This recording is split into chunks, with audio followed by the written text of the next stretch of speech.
everyone, welcome to my channel. My name is Shelly. If you're new here, a big welcome to you. So today I want to talk about interlocking your locks. I'm not going into how to do it. This is not a tutorial. I have many tutorials on this topic, on this method, and I will put a link in the description box and also at the end of this video so that you can watch that video next. What I want to talk about is the myths behind interlocking. There's a lot of chitter and chatter and bad advice about interlocking, negative advice about interlocking that I want to address. And I think as you go into your journey, or if you already have locks and trying to decide whether or not you should switch from palm rolling to interlocking, if this is for you. And that's why I want you to stop and ask yourself, is interlocking for you? When you ask yourself that, is interlocking for me? What that should make you do is try to understand what is interlocking. Then how to do it properly, right? So when you go on Facebook groups for locks, like every time I see somebody post a question asking for advice on for interlocking, or suggest or asking for help in deciding whether or not they should palm roll or interlock, the negative comments on interlocking irks my nerve. Like, it does. Like, the most common comment is always about, oh, it's bad for your locks, it's gonna cause holes, your hair gonna thin off, it's gonna fall off your head, and all these negative comments. And I just want, every time I see that, by the way, I comment back saying that it's the interlocking method is not bad for you. It's not bad for your locks. It's if you don't do it properly. Like, you have to know how to do it properly. There's a right way to do something, and there's a wrong way. And for you to say that something's bad because it didn't work out for you, because you didn't do it properly, is unfair, right? So I want to take this video, I'm trying not to make it long, and go through what the negative comments about interlocking are and what the truth is, right? So the first thing is, ask yourself, is interlocking for you? Okay, if you are not fully 100% committed to locks, like if you're not sure if locks is what you want, and you're just trying to test it out with the notion back of your head that you might comb your locks out, that interlocking is not for you. Interlocking is, to me, and people have tried it, but to me, interlocking is very permanent, and combing it out is kind of hard, in my opinion, because you're essentially, not that you're making knots, but you're essentially weaving your hair onto itself, right? So I'm not sure how you unravel that with a comb, like combing it out. So if you're not 100% committed to locks, then you shouldn't interlock. The next thing is interlocking. If your interlocking is good, if you have a lifestyle that involves a lot of gym, a lot of pool, like a lot of wetting your hair, then palm rolling might not be the most feasible method for you, just because as soon as you wet your hair is going to unravel.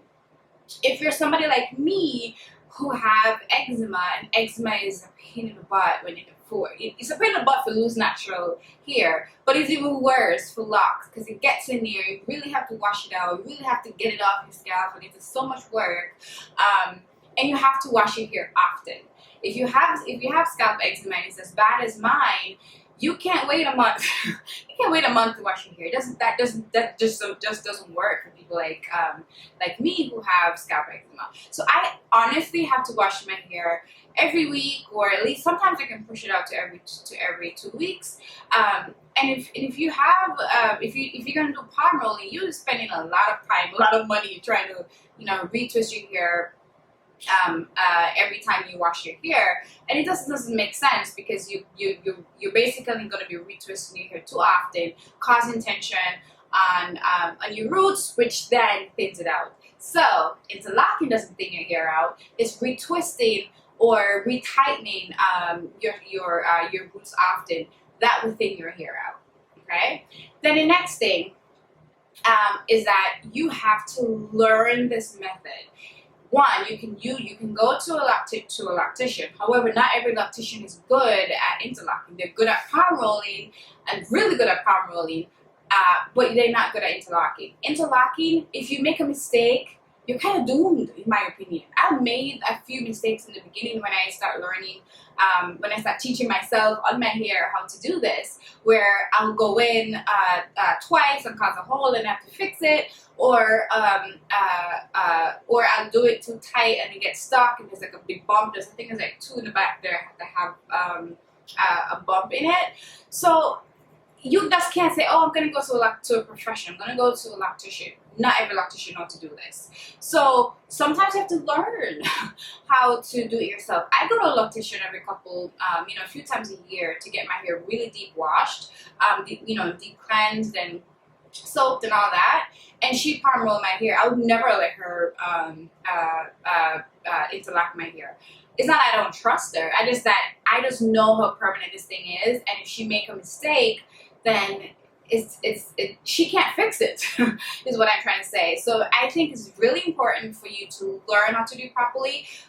Pick a lock in the back of your head that you know going to be hidden if you do make a mistake, and practice how to do it. I would say watch as many videos as you can. I list 2 or 3 of the most popular interlocking videos that I've done that have probably over 100 or so thousand views, and rate and thumbs up a lot. So you can reference those videos. But it's really important for you to learn how to do this properly instead of being scared to interlock your hair, or instead of ranting off on social media or to other people that's really asking for genuine advice that, oh, this is bad for you. Okay? So I want to stress it again. Learn to do this thing properly and ask yourself over and over again, is interlocking for me? Is this permanent or semi-permanent method is right for me, is right for my lifestyle, is right for my commitment to this journey? Like, you really have to ask yourself these questions, because interlocking is not bad. Interlocking doesn't cause holes in your hair. What causes holes in your hair is you going in twice, you not doing it properly, you not making sure that if you go in left, you don't go left again. You go another direction, whether it's up or down. You just always make sure that you weave it. It's like you do crochet, right? You crochet like you crocheting or knitting. You never do the same thing twice unless you intentionally want a hole, right? So you basically weave it. So I'm gonna put a video showing you exactly how to do this, how to do it if you're gonna do the 4-way or the 2-way, whichever one is easier for you. Okay? And lastly, I want to stress that if you have interlocked here, to spend a lot more time with your cleansing process. Make sure that you are washing your hair, because remember, with interlocked locks, your hair is much tighter inside than with a palm rolled, coiled method, right? So if you have interlock here, it's going to be a little harder to touch because you basically weaved it. So I just want to emphasize that you should wash your hair properly, like really cleanse your hair, get everything out of it, and then rinse your hair like triple what you would normally do, because of how tightly weaved it is.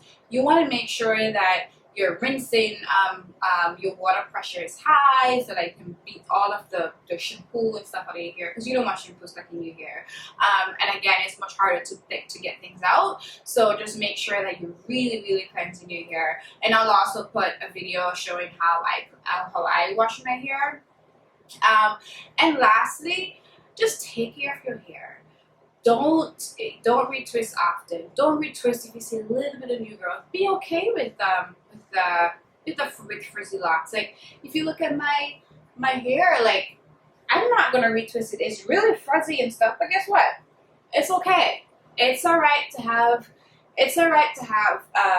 frizzy locks. It's like nobody's not gonna die, you know, if you have some new growth. It's okay. And for me, I just throw on a headband and I keep it moving. I did a braid out so that I can have a little bit of curl to my hair. And this is really old, so I'm due for wash today. So I just want to make this quick video, hopefully it's quick, on interlocking, let you know that it's not a bad method. It's actually a really great maintenance method. I just implore you, I just encourage you to learn about the method, learn about interlocking before you do it, learn how to do it, what the pros and cons are. And again, the biggest con is that if you're not committed to this lock journey, you're not committed to having locks, then this is not for you. And just to really educate yourself. When you ask advice and people give you a lot of negative advice, like let that motivate you to go research some more for yourself. And if you have any questions, like ask me below in the description box. Send me a message, send me an email at shelly@GlamNaturalLife.com, and I will help you. I mean, I'm not a professional. I'm not a loctician, kind of like I'm a project manager for a CPG company. Like I have a full-time job, but I've spent a lot of time and a lot of trial and error with my hair to the point where I think that I can give valuable advice to somebody who wants to lock their hair.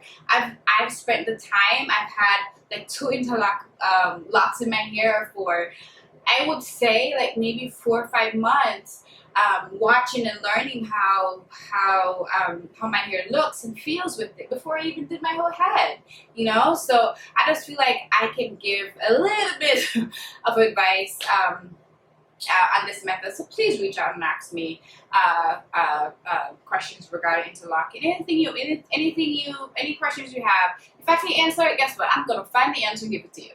Okay, I'll do the research with you. Come on, you know, talk about that. So I don't want this video to be super long. I just wanted to touch on interlocking as a whole and really encourage you to do your research and to experiment, you know. So I hope you guys find this video not too long, not too you know, drawn out, but actually informative. And let me know below. Do you interlock your locks? Are you considering interlocking your locks? And let me know if you have any questions on interlocking, and I'll make sure I answer every question. Okay. So thank you guys for watching, and I'll see you guys in my next video. Oh, and stick around because I'm gonna put links to my interlocking video and my how to wash video on the screen right now, so that you can get to those after this video. Thank you guys for watching. I really appreciate you guys. Bye.